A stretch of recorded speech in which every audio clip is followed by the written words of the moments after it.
Ay re-repair na plancha naman ngayon. So, ang problema po nito ay ayaw uminit guys. Check natin kung ano yung problema. So, bali, check natin ito. Makikita nyo sa tester guys. Kung gagalaw ito. So, yung tester ko, okay yung tester ko guys. So, gumagana siya guys. Bali, check natin guys yung tester. Tingnan nyo, ayaw gumana ito test. Ayaw gumana yung tester guys. Pag ino-on ko plancha guys, ayaw gumana. So, ayan guys. So, sira siya guys. Ayaw gumana. So, check natin. So, alamin natin kung ano naging problema. Okay. Step guys, ang gagawin natin, kalasin natin dito sa likod guys ito. May tornilyo po rito sa likod dyan.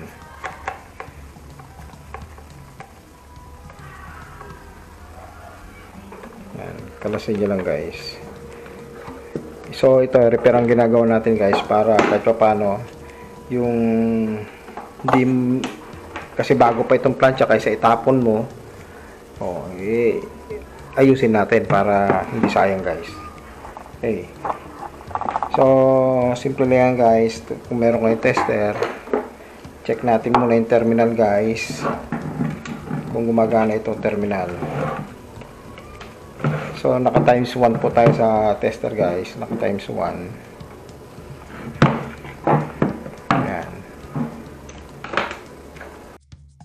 So, bali, ang pag-test po nito, yung isang test rod natin, ay ilalagay nyo sa line 1 or line 2. Yan. Kanya po. Pero kailangan naka-on lang po yung switch ng flat iron bago testingin guys. So, yung isa po nakalagay sa line 1 or line 2, dun ilagay. Tapos, yung isang test rod din naman dun sa line 2. Yan. So, line 1, line 2 po yung tetest nyo dyan para makuha yung continuity. So, makikita nyo sa tester po.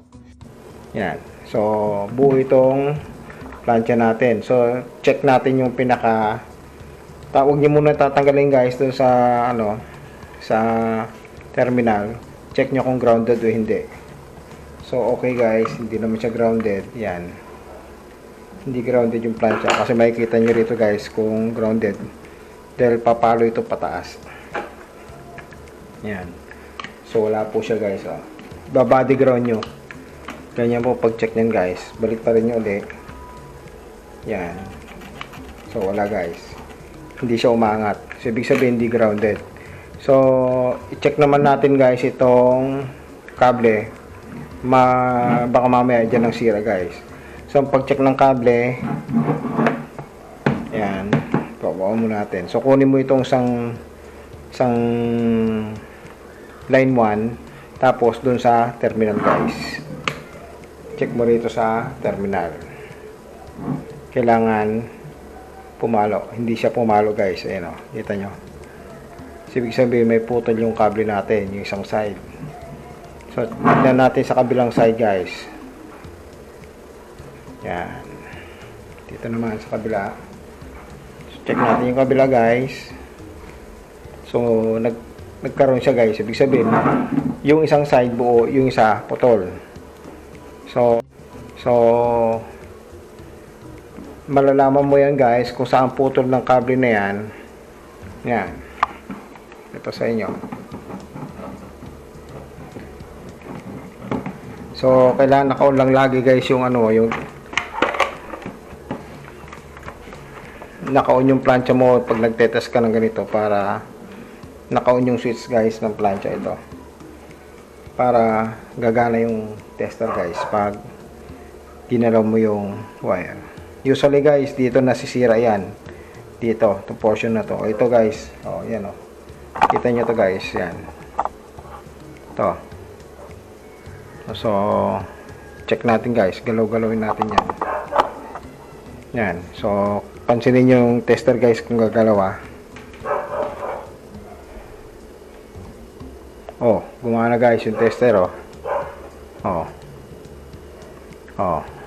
ibig sabihin putol to guys tong portion na to. Yan. So ito guys sunog na guys to. So nakita nyo guys, yan naputol na. So usually talaga guys karamihan pag nasisira ang plancha, kasi sa araw-araw na ginagamit or twice a week na ginagamit kayo sa plancha, usually dito napuputol yan sa dulo dito, kasi nagaganon siya, naiipit guys. Yan, nagmumove siya na palaging ganyan. Okay, so yan po. Okay, so yan po guys. So no, so kung sakali man guys, turo ko na sa technique na isa. Kung sakali man na hindi nyo matrace talaga, halimbawa hindi nyo alam na dito talagang putol, mayroong isang pamamaraan guys na pwedeng gawin. Kung halimbawa hindi nyo alam kung nandiyan nga ang putol o nandito, kasi minsan dito yan napuputol ang kable, yung pinaka-wire natin.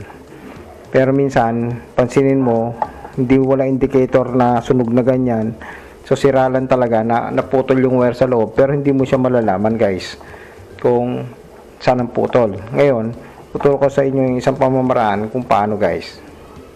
Bali, ang isang pamamaraan guys, ito, minsan kasi yung iba pinuputol-putol yan guys, hinihiwaan para matrace kung nasaan, nagamit ang tester. So ang gagawin natin guys, gagamitan pa rin natin ng tester yan, yung continuity, kukunin natin continuity ng kable guys na hindi masusugatan itong wire. So paano guys? So simple lang yan guys, yung isang test prod ilagay mo rito at kumuha ka ng karayom guys. Okay, karayom or perdible, yan. So mahalaga itong perdible guys, malalaman natin kung saan ang putol. Isang linya, so na-trace natin guys kanina, di ba? So ito yon, yung kanina. Yan. So yung kabila, di ba, na-chinek natin dito kung saan yung putol guys, di ba? So ito yon yung putol. Okay, so ito iti-trace natin guys na putol, itong line na to guys, itong kinabitan ko ng test prod. So ang pag-test nyan guys, mache-check mo yan. Let's say hindi mo alam na nandito guys yung putol. Okay, so iti-trace natin. So susundan mo ito ngayon guys, itong line na to, itong portion na to, susundan mo yan guys, yan. Tapos tusukin mo lang per dB guys, doon mo malalaman kung okay siya o hindi. Halimbawa dito guys, itong portion na to, malalaman mo kung buo itong portion na to, itong sa may plug mo.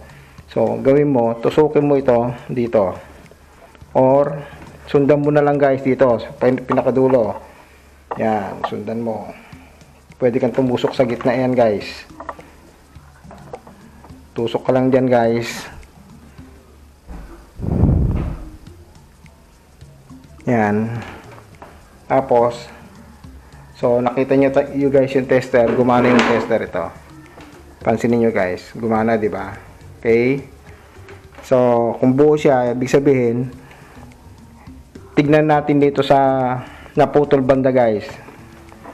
Yan, let's say hindi natin alam naputol dyan, kunwari lang na hindi natin alam guys, hindi na-demo ko lang sa inyo to guys, na just in case maka-encounter kayo ng ganito, alam nyo na yung gagawin nyo.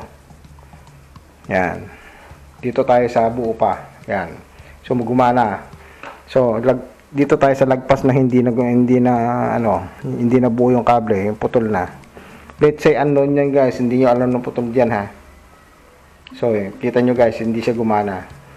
So ganyan pong pag-trace ng putol na kable na hindi nyo alam kung nasa ng putol, lalo pag nasa loob ng putol at walang sunog. So yun po.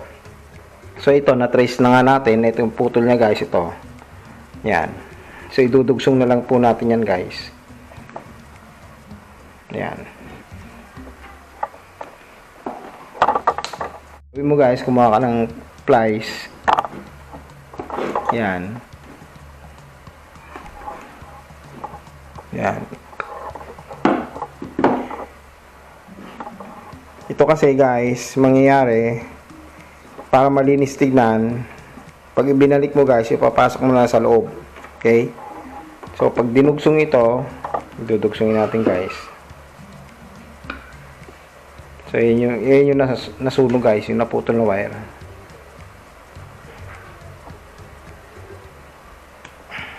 Yan. Ganyan lang po pag ano yan, pag repair guys. So usually kung wala kayong shrinkable tube guys, pwede nyo gamitan ng electrical tape yan. Electrical tape na ng pambalot nyo. Kung halimbawa wala kayong shrinkable tube, yung ganito guys, o ganito. Ito. Na. Kung wala kayong ganito, shrinkable tube. Pero sa akin kasi malaki to guys, so hindi po pwede yan. So, gagamitan natin ng electrical tape. So, i-splice muna natin. Yan. Mas maganda guys, kung may panghinang ka, hinangin na lang. Para mas makapit yan guys. So, yun po. Higpitan lang maigi ang pagkaka-splice. Tapos, hinangin. Pero kung mas maganda kung may panghinang ka, para makapit po siya. Pero kung wala ka naman pong panghinang, gandahan nyo na lang yung pagkaka-splice bago tipan.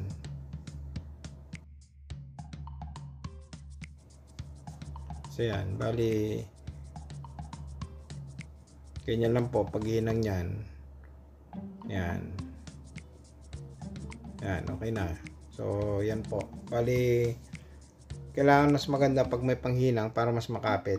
So pagtapos po niyan, gumawa ka ng tape, bilutin mo lang, tapos tapean lang maigi.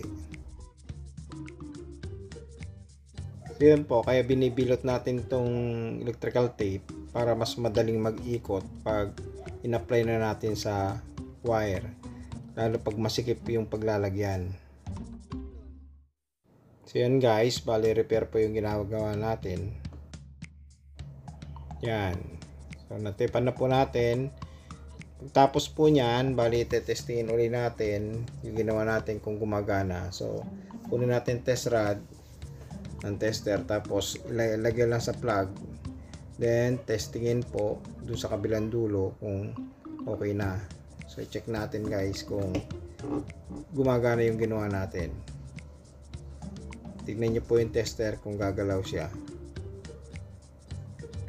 Yan. So, yan po, gumalaw yung tester. So, ibig sabihin, okay po yung ginawa natin. Yan. Bali, resistance po yan, yung nakikita nyo na yan. Kaya hindi siya sumagat sa dulo. Kasi resistance yung nakukuhanan natin. Yan. Yan, continuity naman po yan. Kaya sagad po siya sa dulo. Ngayon, bali kukunin din po natin yung kabuuan na resistance ng filament ng plancha. Kung gumagana. So yan po, okay po siya. Bali, babalik na po natin yung kable. So, gagawin lang po dyan. Bali, ilalagay na natin yung kable dito sa loob. I-compress po natin yan na maayos. Yan. Yan. I-compress lang na maigi para hindi siya maiipit pag kinabit yung cover. Yan. Ganyan lang pong pagkabit niyan para malinis tignan. Kapag ibinalik nyo guys, bali ganyan nyo lang. So ipulupot nyo rito. Yan, para maayos tignan. Tapos iiwas po na may ipit yung wire pag binalik na itong cover. Yan, ganyan po. Ingatan nyo lang po may ipit yung wire pag nilagay nyo na yung tornilyo ng cover. So ganyan paglalagay.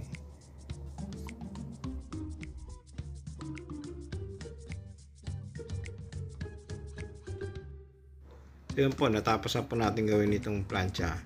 So bali, tetestingin na lang po natin siya. Gagamitan po natin ng tester.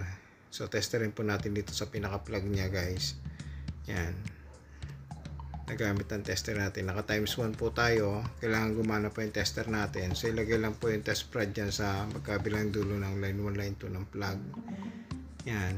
Tapos pagkalagay po niyan, i-on lang po yung switch ng plancha. Ayan, nakita nyo naman gumana po yung tester. Yan. So okay po yung ginawa natin. Yan. So yan po. At pagkatapos po natin na testingin sa tester, so itatry po natin na pagganahin guys. Yan po. So yan natin. So makita niya. Yan. Umilaw po yung pilot lamp niya. Gumagana na po siya. Yan. So yun, uli natin. Yan, nakita nyo po, gumagana siya. So wala lang cover yung pilot lamp, nawala na siya kaya ganyan. So okay na, nagawa na natin yung plancha guys. So yun po, bali nasira po yung wire niya, naputol po. Karaniwan na nasisira sa plancha yan. Guys, natapos na po natin ayusin itong plancha. So sana may nakawa kayong kalaman sa vlog ko na to. Thank you for watching. Please like and subscribe to my YouTube channel. Thank you!